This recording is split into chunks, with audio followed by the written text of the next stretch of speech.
सर्वांना सविनय जय भीम आणि नमो बुद्धाय. आज आपल्यासोबत राजू कांबळे सर आहेत, जे आपल्याला नॅशनल स्कीम्स, सॉरी माझ्याकडे NSIC चा लॉंग फॉर्म नाही आहे. तर MSM, नाही. मायक्रो स्मॉल मीडियम एंटरप्राइजेस च्या मिनिस्ट्रीच्या अंडर ज्या काही स्कीम्स आहेत, त्या स्कीम्सची माहिती आपल्याला मिळेल. ई टेंडरिंग बद्दल माहिती मिळेल आणि ज्या काही SC ST बद्दलच्या स्कीम्स असतात त्याच्याबद्दलची थोडीफार माहिती मिळेल SC ST हबच्या स्वरूपामध्ये. राजू कांबळे सरांचं B.Com झालेलं आहे 1996 मध्ये आणि तेव्हापासून ते याच फील्डमध्ये डोमेनमध्ये आहेत. तर त्यांच्याकडे ऑलमोस्ट एक किती 25 ते 30 वर्षांचा एक्सपिरियन्स आहे. तर आय एम व्हेरी शुअर की आपल्या सगळ्यांना या सेशनचा फार फायदा होईल. करू सुरू sir. Yes sir, please go ahead. सर्वप्रथम आपल्या आदर्शांना वंदन. तथागत बुद्ध, बोधिसत्व डॉक्टर बाबासाहेब आंबेडकर या महापुरुषांना ज्यांच्यामुळे आपण आहोत त्यांना प्रथम वंदन करून आपण सर्व उपस्थित अ, आता सध्या असलेले उद्योजक आणि भविष्यात उद्योजक होतील अशा सर्वांना सविनय जय भीम. या ठिकाणी आपण आज जो सेशन घेत आहोत तर मला सर्वप्रथम जी संधी दिली आयोजकांनी त्याच्याबद्दल मी त्यांचे आभार व्यक्त करतो आणि जास्त वेळ न घेता या आजच्या सेशनला सुरुवात करतो. माझा आवाज क्लिअर आहे ना सर? येस, क्लिअर आहे. आवाज आहे? Yes yes, okay. Clear all. हां, तर मगाशी सरांनी माहिती सांगितल्याप्रमाणे आपलं हे नॅशनल SC ST हब आहे. NSIC, national small industries corporation of India, NSIC. तर हे NSICचं नॅशनल SC ST हब आणि या नावातच आपल्याला दिसतंय हे SC ST साठी स्वतंत्र असं हब बनवलंय. आणि ही पब्लिक प्रोक्युअरमेंट पॉलिसी 2012 याच्या अंतर्गत हे तयार झालेलं आहे. आता ती पब्लिक प्रोक्युअरमेंट पॉलिसी काय आहे आणि त्याच्यातून कुठल्या कुठल्या उद्योगांसाठी हे आहे तर त्याचं एक हे आहे ते आपल्याला PDF मी नंतर पाठवून देईल सरांना, ते तुमच्यासोबत शेअर करतीलच. तर आज आपण जो बघणार आहोत तर SC ST हबच्या माध्यमातून ज्या काही योजना आपल्यासाठी राबवलेल्या आहेत आणि सरकारचं असं म्हणणं आहे, मग त्या गव्हर्नमेंटच्या माध्यमातून SC ST साठी उद्योग करण्यासाठी त्यांनी पुढे यावं. म्हणजे आपण म्हणतो ना नोकरीसाठी आरक्षण आहे, तर तसंच व्यवसायासाठी एक प्रकारचं हे आरक्षण म्हणता येईल आपल्याला. आपल्यासाठी ते राखून ठेवलेलं आहे. पण आपण तिथे पोहोचत नाही, आपण कमी पडतो. मग आपण तपासलं पाहिजे आपण का कमी पडतोय आणि त्याचा मागोवा घेत आपण नक्कीच नोकरी तर करतोच, आपण चांगल्या चांगल्या पदावर आहातच आपले लोक. पण व्यवसायामध्ये देखील आपल्याला ज्या संधी आहेत त्या समजून त्याचा आपल्याला त्याचा फायदा घेता येईल याच्यासाठी एक थोडासा छोटासा प्रयत्न मी आपल्या समोर करतोय. तर SC ST हब सूक्ष्म लघु मध्यम उद्योग म्हणजे MSME माध्यमातून हे पुढे आलेलं आहे. आता आपला उद्योग स्वतःचा तयार करत असताना प्रथम मी ह्याची माहिती देण्याआधी मी सगळ्यांना एक सांगेन की उद्योग करणं हे आपल्या प्रत्येकाच्या मनात असतं, पण उद्योग होतो कुठे सुरू? उद्योग आहे ना बघा, आपण सगळे विचार करतो मला बिझनेस करायचा आहे करायचा आहे करायचा आहे सगळं करतो. पण विचार करतो पण आपण बिझनेस करत नाही, उद्योजक होत नाही. पण मी एका वक्त्याकडून ऐकलं होतं की बिझनेस करण्यासाठी म्हणजे कुठलाही एक सामान्य व्यक्तीपासून उद्योजक होण्यासाठी फक्त अर्धा तास लागतो. आणि तो अर्धा तास कसा म्हणाल तर आपल्याला आपण एक सामान्य माणूस असतो, सामान्य व्यक्ती असतो. पण उद्योजक हा कधी होतो? एक तुमच्याकडे लायसन्स सर्टिफिकेट आलं की तुम्ही उद्योजक होता. मग आता हे लायसन्स सर्टिफिकेट काय आहे? तर उद्यम रजिस्ट्रेशन. MSMEचं माध्यमातून जे उद्यम रजिस्ट्रेशन आहे त्याला एक अर्ध्या तासाचा प्रोसेस लागतो, अर्ध्या तासात ते तयार होतं. आणि त्याच्यामध्ये तुमच्या फर्मचं नाव येतं, जसं माझं आज नालंदा एंटरप्राइजेस नावाची फर्म आहे. त्या फर्मच्या नावाने ज्यावेळेस तुमचं ते रजिस्ट्रेशन कम्प्लीट होतं आणि त्याच्यासाठी काही जास्त नाही, आधार कार्ड लागतं, बँक डिटेल्स लागतात, त्याच्या पॅन कार्ड लागतं, त्याच्या बेसिसवर तुमचं आधार अर्ध्या तासामध्ये तुम्ही उद्योजक होता. म्हणजे हे तुमचं प्रोफेशनली तुम्ही उद्योजक तयार झालं. आता ज्यावेळेस तुमचं MSMEचं उद्यम रजिस्ट्रेशन झालं त्याच्यात त्याच्यानंतर पुढची पायरी आहे NSIC. NSIC आपल्याला SC ST साठी ज्या काही योजना देते त्यातलं एक थोडंसं ब्रीफ मी सांगतो. याच्यामध्ये SC STच्या उद्योजकांसाठी एक प्रशिक्षण कार्यक्रम, महत्वाकांक्षी विद्यमान SC ST उद्योजकांसाठी क्षमता निर्माण कौशल्य उद्योगच्या विकास प्रशिक्षण कार्यक्रम आणि हे कार्यक्रम जे यशस्वीरित्या पूर्ण करतात त्यांना टूल किट पण दिले जातात. किंवा जर SC ST चे उद्योजक आहेत त्यांना प्लांट आणि मशिनरी खरेदी करण्यासाठी सबसिडी दिली जाते. आता मी एक जे काही थोडक्यात सांगतोय ना, तर याची सविस्तर माहिती आहे ना, हे SC ST चे जे संचालक आहेत, जे लोक त्यांना संचालन करतात, ते प्रत्येकासाठी SC STच्या ते शोधून आपल्याला शोधतात येते. आपण तिथपर्यंत पोहोचत नाही. एक माझा छोटासा प्रयत्न आहे तुमच्यापर्यंत माहिती देण्याची. तुमच्या तुमच्या विभागामध्ये जर एक तुम्ही 50 लोकांचा ग्रुप करू शकाल आणि त्यांच्याकडे काय आवश्यक आहे, फक्त आधार कार्ड हवंय, पॅन कार्ड हवंय आणि कास्ट सर्टिफिकेट. कारण तुम्ही SC ST आहात हे सिद्ध होण्यासाठी तुमच्याकडे कास्ट सर्टिफिकेटची गरज आहे. या 3 गोष्टी आपल्याकडे असतील तर आपण एक 50 लोकांचा ग्रुप जर असेल तर ते स्वतः सरकारी अधिकारी आपल्यापर्यंत पोहोचतात. आपल्या ठिकाणी तुम्ही ज्या ठिकाणी सांगाल तिथे बुद्धविहार असेल किंवा एखादा छोटा हॉल घेऊन त्या ठिकाणी तुम्हाला ते पूर्ण माहिती या प्रोग्रामची पूर्ण माहिती प्रोव्हाइड करतात. कशा पद्धतीने तुम्ही पुढे जायचं. इवन एखाद्याने उद्यम रजिस्ट्रेशन स्वतःच केलं नसेल तर ते देखील काढायला मदत करतात. इथून तुम्हाला घडवायला सुरुवात करतात. म्हणजे आपल्याला SC STचा उद्योजकाला उभं करण्यासाठी पूर्णपणे मदत करतात. मग आता हे ज्यावेळेस आपल्याकडे अशा पद्धतीचा ग्रुप असेल तर मी पुढे नंबरही देईल, त्यांच्याशी डायरेक्टही संपर्क करू शकता किंवा मलाही व्हॉट्सअपवर सांगून त्या पद्धतीने तुम्ही माहिती मिळवू शकता. तर अशा पद्धतीने डिटेलमध्ये तर तुम्हाला माहिती मिळेल. आज आपण थोडक्यातच माहिती इथे समजून घेतोय कारण आपल्याकडे वेळ कमी आहे. त्याच्यानंतर मी म्हटलं प्लांट आणि मशिनरी एखादे मॅन्युफॅक्चरिंग युनिट आपण टाकत आहोत तर त्याच्या टॅक्ससाठी सबसिडी असते, कॅपिटल सबसिडी स्कीम असते. म्हणजे जवळपास मी सांगू इच्छितो की एक 25% म्हणजे 1 करोडची मशिनरी आहे तर 25% सबसिडी आपल्याला या योजनेच्या माध्यमातून घेता येते. आता त्याच्यानंतर आहे एका वर्षात 4 घरगुती आणि 2 प्रदर्शनात सहभागीसाठी सबसिडी. म्हणजे तुम्ही एखाद्या उद्योगात आहात, जसं म्हणजे तुमचा एखादा बिझनेस आहे की जे तुम्ही काय म्हणतात त्याला एक्झिबिशन मध्ये ठेवू इच्छिता. तर असे जे प्रदर्शन असतात, एक्झिबिशन असतात, मग परदेशातील प्रदर्शन असतील 2 किंवा आपल्या भारतातल्या भारतामध्ये 4 प्रदर्शन अशा ठिकाणी आपल्याला मोफत म्हणजे प्रदर्शनाचा स्टॉल लावायचा खर्च किंवा त्या ठिकाणी समजा परदेशात जायचं आहे तर परदेशात जाण्या येण्याचा देखील खर्च NSIC च्या माध्यमातून ते पुरवत असतात. त्याच्यानंतर बँक हमी शुल्क म्हणजे बँक गॅरंटी. जेव्हा आपण एखादं गव्हर्नमेंटचं टेंडर वगैरे भरतो तर आपल्याला बँक गॅरंटी लागते. तर बँक गॅरंटीचं जो खर्च आहे त्या खर्चाचं आपल्याला प्रतिपूर्ती म्हणजे आपल्याला रिटर्न मिळतात. अशा पद्धतीची एक योजना आहे. नंतर बँक लोन प्रक्रियाची प्रतिपूर्ती योजना म्हणजे बँक लोन जर आपल्याला काढत असो बिझनेससाठी तर त्या बिझनेसच्या लोनवर जो काही प्रोसेसिंग चार्जेस लागणार आहे तर ती देखील आपल्याला मिळण्याची ही आहे योजना आहे त्याच्यामध्ये. त्याच्यानंतर विक्रेता विकास कार्यक्रम म्हणजे वेंडर डेव्हलपमेंट प्रोग्राम म्हणतात. म्हणजे जे काही उद्योजक तयार झाले तर त्यांना विशेष ट्रेनिंग देण्यात येतं. त्यांची जागरूकता कार्यशाळा ट्रेनिंग होते. ट्रेनिंगमध्ये ते आपल्याला टेंडर कसं पार्टिसिपेट करायचं, टेंडर भरायचं कसं, कुठल्या कुठल्या पोर्टलवर रजिस्ट्रेशन करायचं, मग जेम पोर्टल असेल, प्रोक्युअरमेंट पोर्टल असेल, हे सगळं आपल्याला शिकवलं जातं. आणि नुसतं शिकवलं जात नाही तर तुम्ही टेंडर कुठे भरणार आहात. मग समजा तुम्ही BRC ला टेंडर भरणार तर BRC चे ऑफिसर तुमच्या समोर बसवले जातात. तुम्ही समजा माझगाव डॉकला टेंडर भरणार आहे तर माझगाव डॉकचे अधिकारी येऊन तुमच्या समोर बसतात, तुम्ही त्यांना प्रश्न विचारू शकता. एवढं सगळं चांगल्या पद्धतीने ते ट्रेनिंग प्रोग्राम अरेंज करतात. आपल्याला फक्त तिथे अटेंड करायचे आणि समजून घ्यायचे काय आहे ते. त्याच्यानंतर मी जसं म्हटलं की आपण 50 एक लोकांचा ग्रुप केला तर त्यांची जागरूकता मोहीम आहे. त्यांना ही योजना लोकांपर्यंत आपल्या SC STच्या तळागाळापर्यंत पोहोचवायची. त्यासाठी ते लोक जागृती मोहीम घेतात, कार्यशाळा घेतात, सेमिनार घेतात.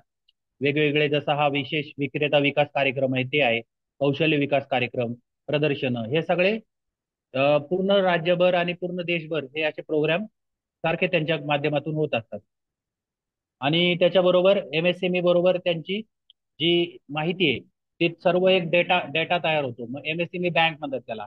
मग त्या डेटाच्या पोर्टलवर जसं MSME मार्टचं एक पोर्टल असतं त्या पोर्टलवर NSICच्या माध्यमातून रजिस्ट्रेशन तुमचं होतं आणि तिथे देखील सबसिडी आपल्याला मिळते. त्याच्यानंतर सिंगल पॉइंट रजिस्ट्रेशन सबसिडी. आता हे MSMEचं NSIC नॅशनल स्मॉल इंडस्ट्रीजचं जे रजिस्ट्रेशन आहे, आता हे रजिस्ट्रेशन करण्यासाठी आहे ना ऍक्च्युअल फी आहे ना 25,000पासून 1 लाखापर्यंत जाते. परंतु आपण SC ST आहोत, आपल्याला जे आरक्षण आपण म्हणतो तर त्या रिझर्वेशनच्या माध्यमातून ह्या योजनेच्या अंतर्गत आपल्याला पूर्णपणे यामध्ये सबसिडी मिळते. म्हणजे ज्या रजिस्ट्रेशनला इतरांकडून 25,000 ते 1 लाख रुपये खर्च होतो ते आपल्याला फक्त आणि फक्त 100 रुपयामध्ये ते लोक रजिस्ट्रेशन करतात.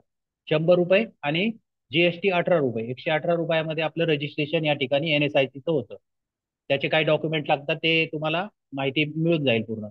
त्याच्यानंतर चाचणीची फ्री प्रतिपूर्ती योजना, म्हणजे एखादे युनिट आहे त्यांच्याकडे टेस्टिंग म्हणतात, टेस्टिंग कुठल्या प्रकारचं टेस्टिंग करत असतील तर ते टेस्टिंगची जी फी लागते, ते टेस्टिंगची फीची पण तुम्हाला रिटर्न मिळण्याची ही योजना आहे याच्यामध्ये. निर्यात प्रोत्साहन परिषद सदस्यता फी योजना, म्हणजे एखादं एक्सपोर्ट एक्झिबिशन असेल तर एक्सपोर्ट एक्झिबिशन मध्ये देखील तुम्ही तुमचे प्रोडक्ट्स डिस्प्ले करणार आहात, तर त्या एक्झिबिशन मध्ये देखील तुम्हाला जे त्याची योजना आहे की ती तुम्हाला free free of cost stall लावू शकता, किंवा मी मगाशी म्हटल्याप्रमाणे बाहेरच्या देशात जाण्या येण्याचा खर्च हे तुम्हाला त्या ठिकाणी उपलब्ध होऊ शकतं. आणि त्याच्यानंतर NFI द्वारे निर्धारित सर्वोच्च 50 व्यवस्थापन संस्थेची अल्पमुदतीची प्रशिक्षण कार्यक्रम फ्री प्रतिमूर्ती योजना. आता ह्या योजनेच्या माध्यमातून आहे ना, पूर्ण देशभरामध्ये 50 अशा संस्था आहेत ज्या अतिउच्च शिक्षण देतात बिझनेससाठी. तर त्या संस्थेमध्ये जवळपास 1 लाखापर्यंतचे जे कोर्सेस आहेत ते आपल्याला NSIC रजिस्टर झालेल्या उद्योजकांना मोफत ते कोर्सेस अवेलेबल होतात. तर अशा पद्धतीच्या ह्या कोर्सेसची याची माहिती थोडक्यात दिली मी तुम्हाला. आता त्याच्यानंतर एक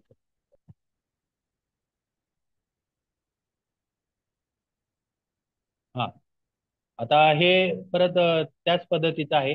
मी मगाशी त्याच्यामध्ये जो आपल्याला पॉइंट होता की SC ST उद्योजकांसाठी प्रशिक्षण फी बघा इथे लिहिलेलं आहे, 1 लाखापर्यंत जे प्रशिक्षण कार्यक्रम आहेत त्याच्या त्याच्यासाठी आपल्याला मोफत प्रशिक्षण घेऊ शकतो आपण त्या ठिकाणी.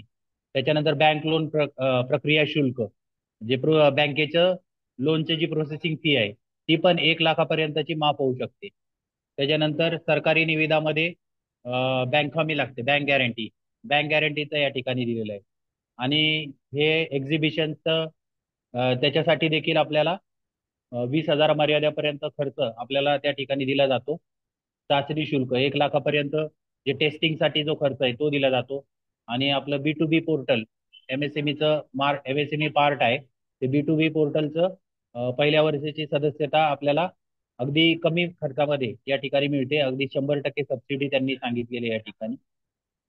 त्याच्यानंतर आपण एक तिसरं यांचं बघूया, हे आहे सूक्ष्म राष्ट्रीय SC ST त्यांचं चार्ट आहे. आता ह्याच्यामध्ये आहे ना, जर आपण बघितलं तर SC ST जी टक्केवारी आहे, म्हणजे आपल्याला ऐकून चकित व्हाल की आपल्याला जर एकूण 100% MSME कडून जर मागवत असाल, टोटल 100% बिझनेस समजा गव्हर्नमेंट देते, तर त्या 100% व्यवसायामधून 25% हा छोट्या उद्योगांसाठी म्हणजे MSME स्मॉल युनिटसाठी तो आहे राखीव आहे. आणि त्या 25%मधून 4% हे स्वतंत्रपणे SC ST साठी 4% आहे. पण आपल्याला ही शोकांतिका आहे, त्या 4% मधून आपण 1% देखील आपण कंप्लीट करू शकलेलं नाही. 1%च्या खालीच आपला टक्केवारी आहे SC ST उद्योजकांची. म्हणून आपल्यासाठी संधी भरपूर आहे. पण आपण कुठल्या पद्धतीने समोर जातो हे महत्वाचं आहे. आपल्यासाठी ते करायला तयार आहेत भरपूर, सरकार आपल्यासाठी योजना भरपूर द्यायला तयार आहे, पण आपण तिथपर्यंत पोहोचत नाही. म्हणून आपण स्वतः तिथे इनिशिएटिव्ह घेऊन पुढे आलं तर आपण त्या माध्यमातून आपल्याला ज्या काही सवलती आहेत त्या मिळू शकतात. म्हणजे आता हे त्यांनी आमचे पुढाकाराने जे काही योजना आहेत, क्षमता बांधणी आणि कौशल्य विकास, मी मगाशी म्हटलं SC ST MSME तंत्रज्ञानाची क्षमता व्यवसाय कौशल्य विकसित करण्याकरिता हब सध्या उद्योग शिक्षणासंदर्भ घनिष्ठ मार्गीदारी करून ई निविदा म्हणजे टेंडरिंग, जेम पोर्टल वगैरे पुष्कळ उद्योग विशिष्ट प्रशिक्षण व्यवसायिक अभिमुखता कार्यक्रम, म्हणजे वेगवेगळ्या कार्यक्रमाच्या माध्यमातून आपल्याला टेंडरिंगचा असेल किंवा कुठल्या याची गरज आहे, मोबाईल रिपेअरिंग आहे, सिक्युरिटी अलार्म आहे, हे सगळ्या वेगवेगळ्या कोर्सेसच्या माध्यमातून तुम्ही प्रशिक्षण घेऊ शकता. आणि हे अभ्यासक्रम त्यांनी तयार केलेले त्या पद्धतीने. नंतर SC ST चे कार्यालय वेगवेगळ्या ठिकाणी आहेत, मुंबई, पुणे, बँगलोर, चेन्नई, कोलकाता या वेगवेगळ्या ठिकाणी. आपलं मुंबईला या ठिकाणी आहे, पुण्यामध्ये देखील त्यांचं कार्यालय आहे. आणि जे मी मगाशी म्हटलं वेंडर डेव्हलपमेंट प्रोग्राम हे देखील वेगवेगळ्या भागामध्ये नियमित होत असतात. आता हे त्या पद्धतीने आता इथे परत त्यांनी त्या योजनांची माहिती दिलेली आहे. जे आपण म्हणतो की एक्झिबिशन जे आहे त्या एक्झिबिशनची त्यांनी माहिती दिली. आंतरराष्ट्रीय प्रदर्शन असेल, व्यापार फेअर, परदेशात व्यापार फेअरमध्ये सहभाग, घरगुती प्रदर्शन म्हणजे भारतामध्ये जे होणारे प्रदर्शन असतील एक्झिबिशन, त्याच्यामध्ये फेअरमध्ये भेट आयोजित करणे, घरगुती प्रदर्शन, व्यापार फेअरमध्ये सहभाग, विक्रेता विकास कार्यक्रम आयोजित करणे, कार्यशाळा, सेमिनार, हे वेगवेगळे कार्यक्रम त्यांच्या माध्यमातून होत असतात. आणि सिंगल पॉईंट रजिस्ट्रेशन मी म्हटल्याप्रमाणे NSIC हे सिंगल पॉईंट रजिस्ट्रेशन आपल्याला करणं गरजेचं आहे. इथे त्यांनी दिलेलं बघा, त्यांना NSIC यांची सिंगल पॉईंट नोंदणी योजनेअंतर्गत नोंदणी करण्यासाठी इच्छुक SC, ST, MSME यांना केवळ ₹100 टोकन रक्कम आणि लागू GST द्यावे लागेल. नोंदणीच्या दाखल्यामध्ये युनिटद्वारे उत्पादन केलेल्या सेवेचा उल्लेख राहतो आणि हा दाखला भारत सरकारच्या खरेदीदार संघटनामध्ये व्यापकपणे मान्य केला जातो. नोंदणी झालेल्या अशा SC, STच्या माहिती नियमितपणे वेगवेगळ्या CPSC सोबत सामायिक केली जाते. म्हणजे हे जे काही NSIC ला रजिस्टर्ड आहेत MSME उद्योजक, यांची माहिती गव्हर्नमेंटच्या पोर्टलवर येते. आणि जेव्हा कधी आपण टेंडर भरतो तर आपल्याला NSIC एक सपोर्ट लेटर देते की हे NSIC registered SC, ST unit आहे, तर यांना प्राधान्य देण्यात यावं. अशा पद्धतीने पूर्ण माहिती त्या ठिकाणी दिली जाते. म्हणजे टेंडरमध्ये आपला सहभाग जास्तीत जास्त नोंदवता येतो. आता वरील योजनेमध्ये नोंदणी केल्यास खालीलप्रमाणे पात्रता फायदे मिळण्यास पात्र होतो. निविदांचं विनामूल्य देणे. आता आपल्याला सर्वांना माहिती आहे, निविदा टेंडर जे आहेत, टेंडर घेण्यासाठी EMD लागते. बरोबर, EMD म्हणजे आपल्याला निविदा, काय म्हणतात त्याला, अनामत रक्कम. अनामत रक्कम, एकतर पहिलं निविदाचं विनामूल्य म्हणजे टेंडरचं कॉस्ट असते, तर टेंडरची कॉस्ट आपल्याला माफ होते याच्यामध्ये. आणि बयाना रक्कम, अनामत रक्कम जी म्हणतं EMD, ती देखील आपल्याला भरावी लागत नाही. त्याच्यानंतर तिसरा आपल्याला ह्याच्यामधला जो बेनिफिट आहे, L1+15%. आता L1+15%, आता आपल्यापैकी कुणी जर टेंडर भरलं असेल तर त्यांना माहिती असेल की L1, आता समजा एखादी किंमत एखाद्याने कमी कॉस्टमध्ये आला ₹100, तर ₹100 त्याला टेंडर मिळालं, पण तो SC, ST नाही आणि छोटा युनिट आहे, नाही तो मोठा बिझनेसमॅन आहे, तर त्याच्यासमोर आपणही भरले, आपली कॉस्ट आहे ₹115. मग ₹115 आपली कॉस्ट आहे, तर आपण तिथे चॅलेंज करू शकतो. हा हक्क आपल्याला NSIC ने दिलाय की L1च्या 15% किंमत आपली जास्त असेल तर आपण तिथे रिक्वेस्ट करू शकतो की आम्हाला SC, ST म्हणून आम्हाला प्राधान्य दिलं पाहिजे. आणि त्या ठिकाणी आपल्याला एकतर पूर्ण टेंडरही मिळू शकतं किंवा काही प्रमाणामध्ये, काही पर्सेंटेजमध्ये आपल्याला ते टेंडर मिळू शकतं. अशा पद्धतीची सवलत यामध्ये L1+15% असे हे एक स्कीम आहे, त्याच्यामध्ये आपल्याला फायदा होतो. त्याच्यानंतर मगाशी मी सांगितलं, बँक लोन प्रक्रियेची फी मिळते आपल्याला, प्रोसेसिंग फी मिळते. बँक गॅरंटीची देखील आपल्याला जे प्रोसेसिंग चार्जेस लागतात ते मिळतात. नंतर टेस्टिंगचे चार्जेस मिळतात. एक्सपोर्ट एक्सपोर्टच्या एक्झिबिशन असतात त्याच्यासाठी. नंतर आपल्याला जर काही प्रशिक्षण घ्यायचं असेल बिझनेससाठी, तर त्याचे देखील आपल्याला फी मिळते. आणि B2B पोर्टल, याच्यासाठी आपल्याला अधिक अधिकची माहिती म्हणजे इतर जे काही युनिट आहेत आपले इंटरनल, त्यांच्या कुठले कुठले टेंडर आहेत, आपल्याला त्याच्यामध्ये कसं पार्टिसिपेट करता येईल, तर हे देखील आपल्यासाठी एक पोर्टल असतं, त्याची देखील आपल्याला माहिती मिळते. आता ह्याच्याबरोबरची अधिक माहितीसाठी आपण हे SC, ST हब याच्यावर भेट दिल्यानंतर आपल्याला जास्त माहिती मिळू शकते. आणि त्यांचं कॉल सेंटरही आहे, त्याच्याबद्दल इथे माहिती दिलेली आहे, नंबर्स वगैरे, तुम्ही पाहिजे त्याचा स्क्रीनशॉट काढून घेऊ शकता. अशा पद्धतीने आपले हे NSICचं मला जेवढं काही थोडक्यात सांगता येण्यासारखं होतं ते मी सांगितलं. मला वाटतं आता मी अगदी धावत्या स्वरूपात घेतलंय, तर काही क्वेश्चन असतील तर आपण त्या माध्यमातून सॉल्व्ह करूया. आणि अधिक क्वेश्चन असतील तरी आपण त्यांचाही नंबर मी तुम्हाला प्रोव्हाइड करू शकेल, किंवा याच्यावर नंबर आहेतच, किंवा मुंबई ऑफिसचे जे माझ्याकडे नंबर आहेत ते मी तुम्हाला शेअर करू शकतो. तर मला वाटतंय एवढी माहिती जी NSICची आहे. कारण बघा, माहिती नुसती सांगून नाही, तर प्रॅक्टिकली ज्यावेळेस आपण काम करू आणि त्याचा बेनिफिट घेऊ, तेव्हा तुम्हाला त्याचा फायदा होईल. आणि नक्कीच तुम्हाला जे काही माझ्याकडून करण्याजोगं आहे ते मी नक्कीच तुम्हाला, how can IT company use this info. अच्छा, IT कंपनी बघा, IT कंपनी पण तुम्ही तुमच्यासाठी काही टेंडर्स असतील तर तुम्हाला गव्हर्नमेंटच्या वेबसाईट्स आहेत, जेम पोर्टल आहे, जेम पोर्टल आहे, किंवा मग तुम्हाला ह्याच्यामध्ये ई प्रोक्युरमेंटचे गव्हर्नमेंटचे साईट्स आहेत, त्याच्यामध्ये तुम्हाला हे करू शकतो ना आपण. गव्हर्नमेंटच्या साईटवर तुमच्यासाठी IT जॉबच्या रिलेटेड काय टेंडर्स निघतात ते तुम्ही सर्च करून तिथे तुम्ही पाहू शकता. बरोबर. तर त्याच्या माध्यमातून अ, तुम्हाला जे टेंडरसाठी आहे, मग NSICचं तुम्ही रजिस्ट्रेशन केलं तर हे बेनिफिट तुम्ही, जे मी 8 बेनिफिट सांगितले, तर त्या बेनिफिटमध्ये तुम्हाला टेंडरचं कॉस्ट लागणार नाही, EMD भरावी लागणार नाही. आणि जर आपल्याला फुकट आहे मग ट्राय करायला काय हरकत आहे. टेंडर भेटणे ना भेटणे नंतरचा भाग आहे. आणि रजिस्ट्रेशन NSICचं मी सांगितल्याप्रमाणे अगदी नॉमिनल कॉस्टमध्ये ₹100, ₹100 म्हणजे आपण नाश्त्याला सकाळी ₹100 खर्च करतो, तेवढ्या खर्चामध्ये आपल्याला रजिस्टर करून भेटतंय. अ, तर आपल्याला स्टडीसाठी MBA करवतात का? अ, हो, MBA करवतील. तुम्हाला अजून माहिती याच्यामध्ये मिळू शकेल. मी तुम्हाला नंबर प्रोव्हाइड करील त्यांचा. तर त्याच्या माध्यमातून तुम्ही त्यांच्याशी कॉन्टॅक्ट करून, पण MBA साठी माहिती तुम्हाला कोर्सेसची माहिती घेण्यासाठी आधी तुम्हाला रजिस्ट्रेशन करावं लागेल NSIC बरोबर. आणि मग ते तुम्हाला, जर बिझनेस रिलेटेड असेल तर तो कोर्सही तुम्हाला त्या ठिकाणी प्रोव्हाइड करू शकतील. MBA चे कोर्सेस देखील म्हणजे तुमच्या बिझनेस वाढीसाठी तुम्हाला जे काही करणं शक्य आहे ते नक्कीच ते पूर्णपणे मदत करतात. तर पुढे काय अजून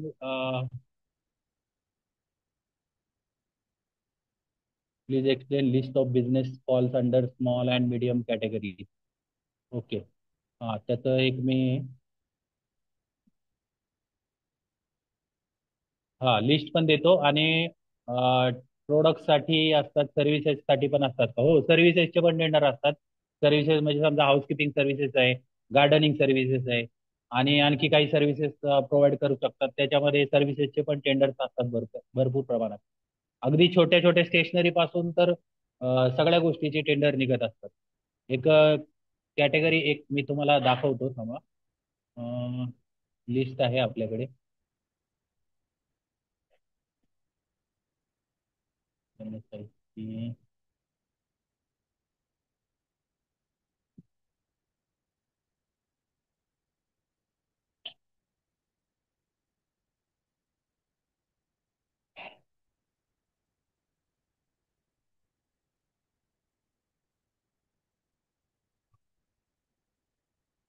हे एवढ्या कॅटेगरीज आहेत.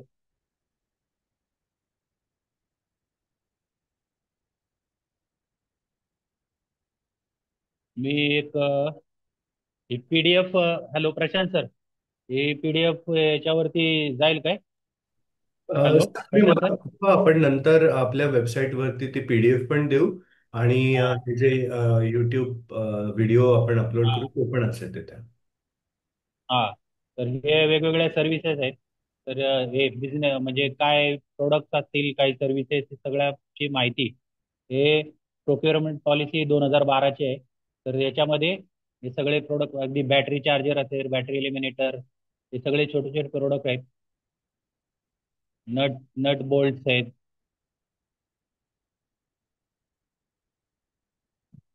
क्लॉथ कवर्स, हे असे वेगवेगळे प्रोडक्ट जवळपास किती आहे,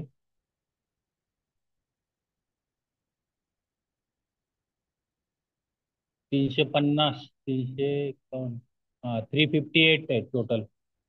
तर ह्याचे, ही प्रोक्युरमेंट पॉलिसी ची PDF मी तुम्हाला सेंड करीन. तर त्याच्यामध्ये तुम्हाला माहिती मिळेल. आणि अजून काही प्रश्न आहेत?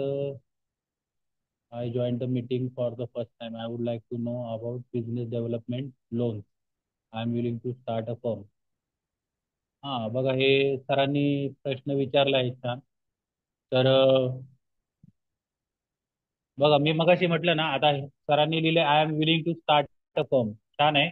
आता कसं होतंय, डोक्यात आपल्या कल्पना असते बिझनेस चालू करायचा आहे, पण बिझनेस चालू करायचा आहे आणि चालू केला याच्यामध्ये मी म्हटल्याप्रमाणे एक अर्ध्या तासाचा फरक असतो. तुमच्या आपल्या जे डोक्यात आहे ना, ते डोक्यात न ठेवता, कारण आपल्या आधी मार्केटमध्ये बऱ्याच लोकांच्या डोक्यात आहे आणि ते पुढे प्रोसेस करून मोकळे होतात. तर आपल्यालाही तशा पद्धतीने केलं पाहिजे. आणि बिझनेस चालू करायला मी म्हटल्याप्रमाणे फक्त अर्धा तास तुम्ही द्या, अर्ध्या तासात तुमचं उद्यम रजिस्ट्रेशन काढा, तुमच्या नावाची फर्म तयार झाली, तुम्ही बिझनेसमॅन झाला. आणि मग पुढे ठरवा की तुम्हाला काय करायचंय, कशा पद्धतीने पुढे जायचंय. तर पुढे NSICचं रजिस्ट्रेशनसाठी तर ₹118 लागतात. हे फक्त फक्त काही डॉक्युमेंटची पूर्तता करावी लागते. ती डॉक्युमेंटची लिस्टही मी पाठवू आपलं जसं सरांनी सांगितलं, युट्यूबच्या लिंकमध्ये आपण ते सगळं टाकून देऊ, जे जे रिक्वायरमेंट आहे. डॉक्युमेंटची लिस्ट वगैरे पाठवून देऊ, त्याच्यामध्ये टाकून देऊ. तर अजून काही प्रश्न आहेत का? Please explain list. Product list मी दाखवली, त्याची आपल्याला PDF मिळून जाईल. प्रोडक्टसाठी आणि सर्व्हिससाठी टेंडर असतात ते सांगितलं. आणि आर्किटेक्टसाठी पण खूप कामं आहेत त्याच्यामध्ये. गव्हर्नमेंटला भरपूर सारे टेंडर निघत असतात. अगदी कुणी गारमेंटच्या व्यवसायात असेल, टेलरिंग काम करत असेल, तर त्यालाही युनिफॉर्मचं कॉन्ट्रॅक्ट मिळू शकतं. किंवा कॅन्टीन चालवणारे आहेत तर कॅन्टीनचे कॉन्ट्रॅक्ट मिळतात. जे काही तुम्हाला म्हणजे, असं नाही की खूप शिकलेलंच पाहिजे, अशिक्षित लोकही खूप चांगल्या पद्धतीने बिझनेस करतात. म्हणजे मला सांगायला आवडेल की मी एका गार्डनिंग फर्मसाठी कॉन्ट्रॅक्ट घेतलं होतं. ते गार्डनिंग फर्म, जे आपल्यापैकी एक व्यक्ती होती, ते स्वतः गार्डन साफसफाई करत होती. पण ते स्वतः गार्डन साफसफाई करणारा माणूस, त्याने स्वतःची कंपनी तयार केली, फर्म तयार केली. त्यांनी फर्म तयार करून स्वतः स्वतः पहिले प्रायव्हेट असे बिल्डिंग वगैरेचे कॉन्ट्रॅक्ट घेतले. पण मी ज्यावेळेस त्यांच्याबरोबर जोडलो गेलो, आम्ही टेंडर भरले गव्हर्नमेंटचे. मग आम्हाला माझगाव डॉकचं काम भेटलं, नेव्हीचं काम भेटलं, BRC मध्ये काम भेटलं. या अशा पद्धतीने गव्हर्नमेंटचे टेंडर देखील आपण भरले. म्हणजे एक सामान्य गार्डन मध्ये झाडू मारणारा माणूस पण स्वतः मोठा व्यावसायिक झाला. आणि एवढंच नाही, तर त्यांना नारायण राणेच्या हस्ते तिथे MSMEच्या प्रोग्राम मध्ये बक्षीस पण मिळालं. म्हणजे त्यांचा सत्कार पण झाला. इथपर्यंत आपण जाऊ शकतो. खूपच छान. तर फक्त आपल्याला इच्छाशक्ती पाहिजे, की त्या पद्धतीने आपल्याला बिझनेस सुरू करा. आणि अ, कुठलाही असू दे, छोटा मोठा असेल किंवा किती मोठा जर बिझनेस असला, तरी गव्हर्नमेंटला सगळ्याच गोष्टीची गरज आहे. तुम्ही त्या पद्धतीने करू शकता. आणि सर्व्हिसेसही गव्हर्नमेंटला लागतातच. त्या पद्धतीच्या सर्व्हिसेस प्रोव्हाइड करू शकतो. आणखी काही प्रश्न आहेत का कुणाचे, बघा. प्रशांत सर.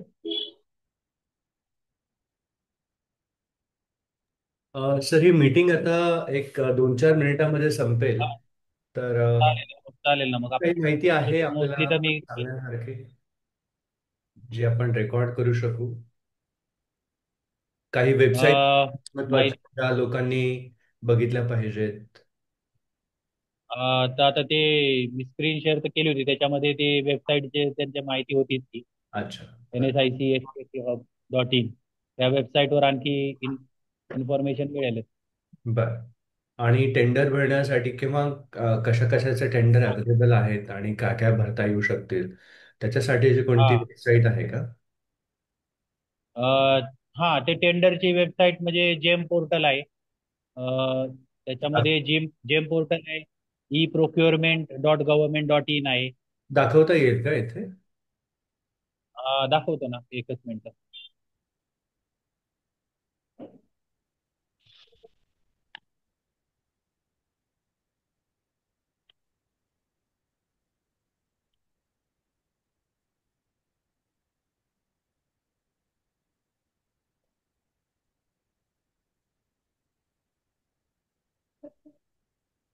आता इथे बघा, इथे टेंडर सर्च आहे. आता मी समजा IT रिलेटेड काय टाकतोय, तर इथे IT रिलेटेड काय असेल, तर तिथे. अच्छा. IT software. मध्ये एखादं सॉफ्टवेअर IT पण सॉफ्टवेअर. टाकलं तरी हां.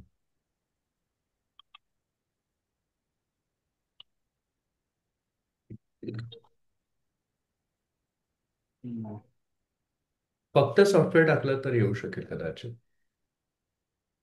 किंवा आणि अजून दुसरं कोणाचं असेल आर्किटेक्चरचं हा, सांगितलं. बरोबर, ते पण आहे. सॉफ्टवेअरचं नाहीये म्हटलंय. हा. आता जे, म्हणजे तुम्ही याच्यात कीवर्ड्स टाकून.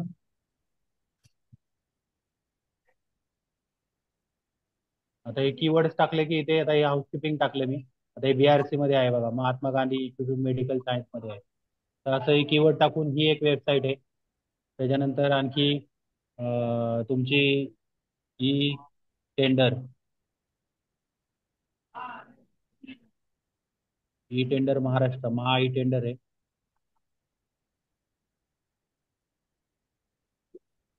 आणि याच्यामध्ये आणखी एक आहे, हे सर्च तर आहे ऑप्शन. पण दुसरा एक ऑप्शन आहे, टेंडर बाय ऑर्गनायझेशन. तर इथे हे एवढे ऑर्गनायझेशन आहेत, यांचे टेंडर आपण बघू शकतो. अच्छा. 252 ऑर्गनायझेशन आहेत. अच्छा. हे गव्हर्नमेंट, सेंट्रल गव्हर्नमेंटचे आणि स्टेट गव्हर्नमेंटचे टेंडर बाय ऑर्गनायझेशन. स्टेट गव्हर्नमेंटचे पण जवळपास 180, 179. म्हणजे ते यशवंतराव चव्हाण विद्यापीठ असेल किंवा सोलापूर युनिव्हर्सिटी आहे, हे सगळं वेगवेगळ्या प्रकारचे टेंडर सगळे इकडे. पनवेल म्युन्सिपल कॉर्पोरेशन आहे, नागपूर म्युन्सिपल कॉर्पोरेशन आहे. या अच्छा. सगळ्यांचे टेंडर आपल्याला इथून, आता इथे इथे क्लिक केलं ना, इथे टेंडर, आता हे सिडकोचे आहे, हे सिडकोचे एवढे टेंडर फ्लोट केलेले आहेत. अच्छा. त्याच्यामध्ये आपल्यासाठी काय आहे ते बघू शकतो आपण. अच्छा. बरं. हा, तर हे असं टेंडर सर्च एकच वगैरे मिनिट करता येतं. राहिलेलं आहे. राजू सर, हा. Thank you so much. ओके. खूपच छान माहिती आपण दिली. आणि आय एम व्हेरी शुअर की तुमचे डिटेल्स आपण आपल्या वेबसाईटवरती वगैरे पण टाकू. जे कोणी मी अटेंड पीडीएफ करत. सगळं तुम्हाला शेअर करतो, मग तुम्ही काय टाकायचे ते टाका. चालेल चालेल. येस. हा? Thank you so much Raju sir. आणि सर्व आणि लोक. तुम्ही मला वेळ दिला त्याबद्दल thank you. Thank you so okay, thank you very thank you.